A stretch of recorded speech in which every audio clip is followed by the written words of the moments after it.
IBM Corporation, it gives me tremendous pleasure to be here with you today to share our vision on the future of government in the digital age. But it's particularly a pleasure for me today, having come as I did last night from Silicon Valley, where I had such a pleasure to spend a week with the Dubai 10X delegation, seeing all of the amazing innovations that are coming on stream. What I'd like to share with you from my week in the Valley was how impressed, indeed amazed, so many companies were by what is happening here in the UAE and in Dubai.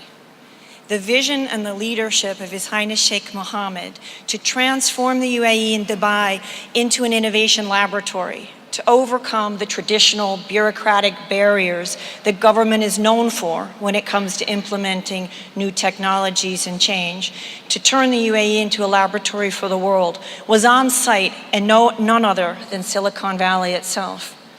Whilst it might have surprised some of my colleagues, it did not surprise me at all, because after 10 years of working with the UN, with the EU, forward leaders like Dr. Ali, I've had the privilege to follow developments in the UAE and to see His Highness's Vision 2021 vision of establishing the UAE as a leader in the world come to fruition when it comes to the very important area of policy.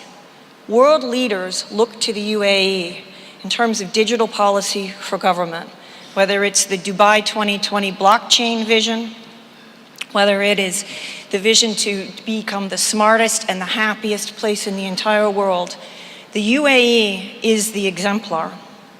Now, I've been asked to talk to you today about the future of government, about how we can harness emerging trends and emerging policy trends to improve citizen lives, how we can take advantage of new opportunities to transform government agencies, how we can leverage ICT to create better lives for people, to empower our citizens. With that in mind, I'd like us to imagine a world where public services are as personalized and are as accessible as when we talk to our friends. To imagine a world that His Highness has asked us to imagine, a world where government itself virtually disappears as the citizen experiences it.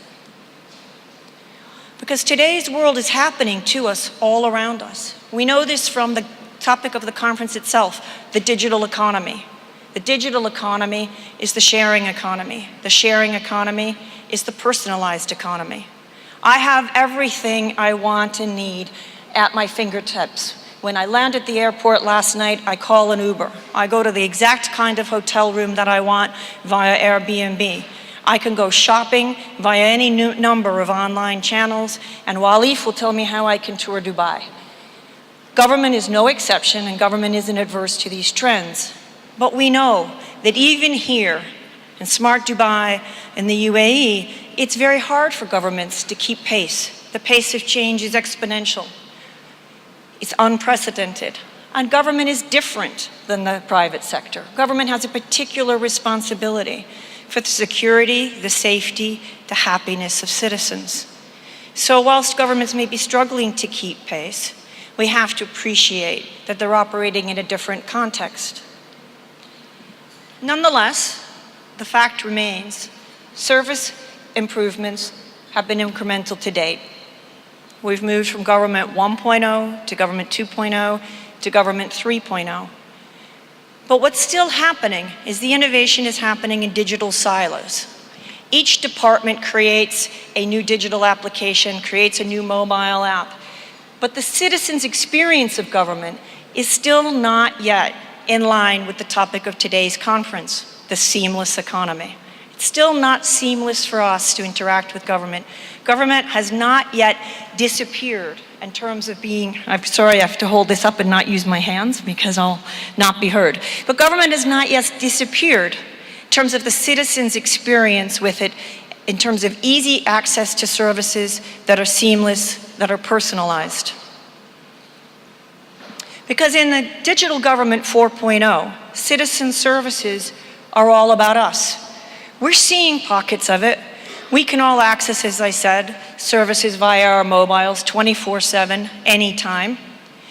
We're starting here in the UAE to see chat box, digital assistants, really interesting innovations like Ramas and Saad to deliver more personalized and interactive, more voice-recognized services. What I would say, though, is we're on the cusp of a breakthrough. And there are three transformational technologies. Dr. Ali, in what I thought was a tour de force of the vision of the future, touched upon many of these technologies. These, in my view, and the IBM Corporation's views, these are the three transformational building blocks that are really going to help visionary leaders like the UAE leapfrog beyond the digital era of government to what we call the new era of government, cognitive government 4.0. When I first came to the region, started talking here about 10 years ago, I'm aging myself, I think the statistic was 20 billion connected devices by 2020. I think it's now 50 billion. The number itself doesn't really matter. What we need to remind ourselves is it's a data tsunami. The numbers are growing so exponential in terms of how much data is being generated that it's, as Dr. Ali said, more than the human brain can possibly come to terms with, can possibly compute, can possibly analyze. We've heard about 5G today. As 5G comes on, the potential for the Internet of Things to create smart cities, smart governments is only going to grow. But the challenge will be, what do we do with all of the data? How do we secure the data? And then how do we harness and leverage the data for the happiness of all of our citizens, for the transformation of public services? We believe, as does His Highness Sheikh Mohammed, and if I tell you the world is watching Dubai with the Dubai 2020 blockchain vision, that's almost an understatement.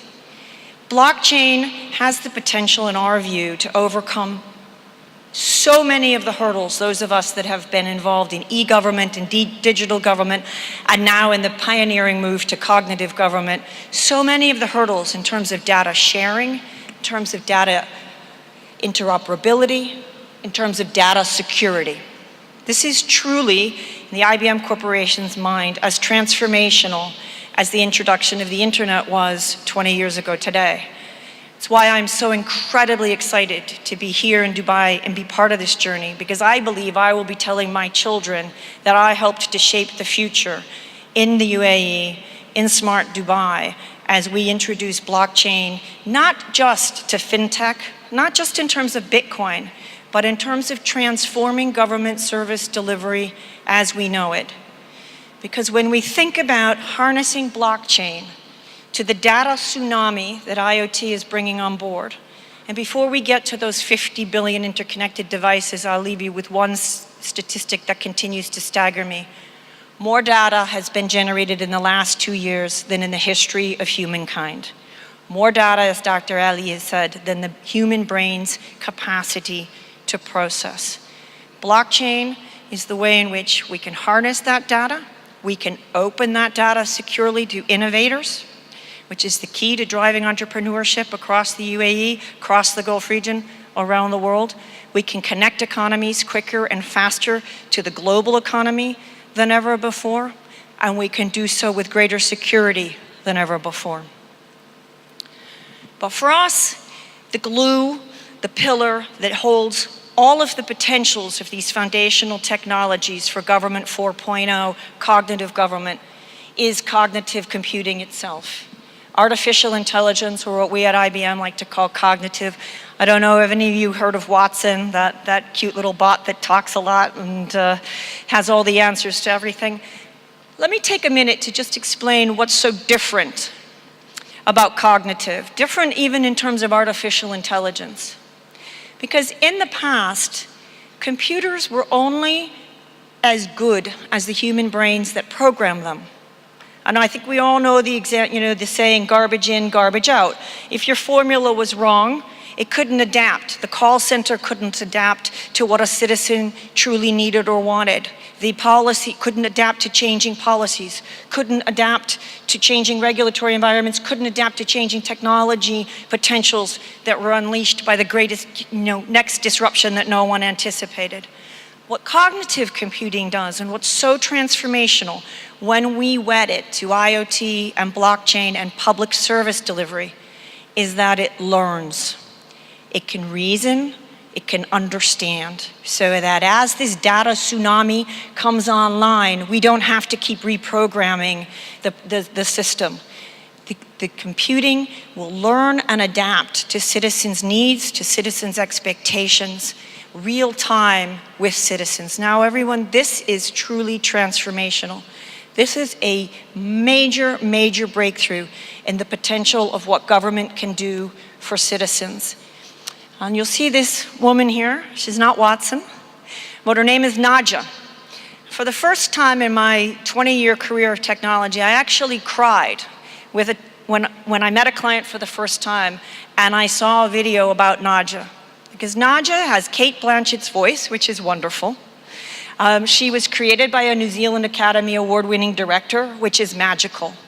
But what is transformational is Nadja learns with people with disabilities in Australia. It's the Australian National Disability Agency on what people with disabilities need, where they need to go, how they need to deal with government. So that my father, who had visual impairments, couldn't use the internet intuitively, Nadja, through voice recognition, would be able to talk to my father and help him navigate the complexities of government and get to the services and the information that he needed to improve his lives. Nadja was co-created with people with disabilities from across Australia. So it wasn't just someone with a visual impairment or just someone with a vocal impairment or just someone with a mobility impairment. Nadja learns and adapts real time with real-time people's needs, engages with them with a human voice, with a human touch, with natural language programming so that Nadja can actually be empathetic, can anticipate and understand if someone's getting frustrated, if they're having trouble even dealing with Nadja, as easy as Nadja tries to make it. And then Nadja learns so that every time she engages with somebody who has a problem with government or has a need, she gets better at serving that person. That is truly transformational. So what I'd like to ask you to do is imagine a UAE where every government service is as easy as talking to a friend. It's transformed by the power of a Nadja to harness the best of computing, the best of technologies like blockchain and IoT, to make government itself disappear. Because I don't need to know that it's the agency for disability when I need to access my benefits or I need to find out the best transportation route if I'm visually impaired or I have mobility impairments. Government is seamless. Government just disappears. Government is just there at my fingertips because visionary leadership, such as we see here in the UAE, harnesses these technologies to deliver on what again never ceases to amaze colleagues of mine in the US, on the government's leadership to be the happiest place in the world to live and to work. I passionately believe after 10 years of work, I've got that fly, he's following me. I passionately believe after 10 years of working in the UAE, but more so in this past year than ever, that the UAE has each and every fundamental building block for success, whether it's 1776 and some of the best and brightest tech minds, the commitment, which again blows people's minds away, for 20% of all buildings to be 3D printed, smart networks, smart sensors, but most of all, smart leadership, visionary leadership. The technology is available to governments around the world, but what is so rare is the willingness of leaders to embrace the technology with the singular pursuit of making lives better for the citizenship. So my final imparting thoughts to you today is that tomorrow's services, tomorrow's future, tomorrow's seamless and visible government is closer than you think, and it's happening here, right now, as we speak. The UAE is the laboratory of the world. The world policymakers, world innovators are looking here for what is happening. When we look back in 5 or 10 years, as blockchain and cognitive become online, I believe we will see the UAE at the top of the UN's e-government index, which Dr. Ali and I have worked on for many years. I believe we will see the UAE going to Europe to share the UAE policies for the digital economy, for the digital government, for digitally improved society. Because no one else in the world has this vision and this commitment to harness the power of technology and new methodologies to literally humanize government and transform lives. Thank you very much once again for inviting me here today.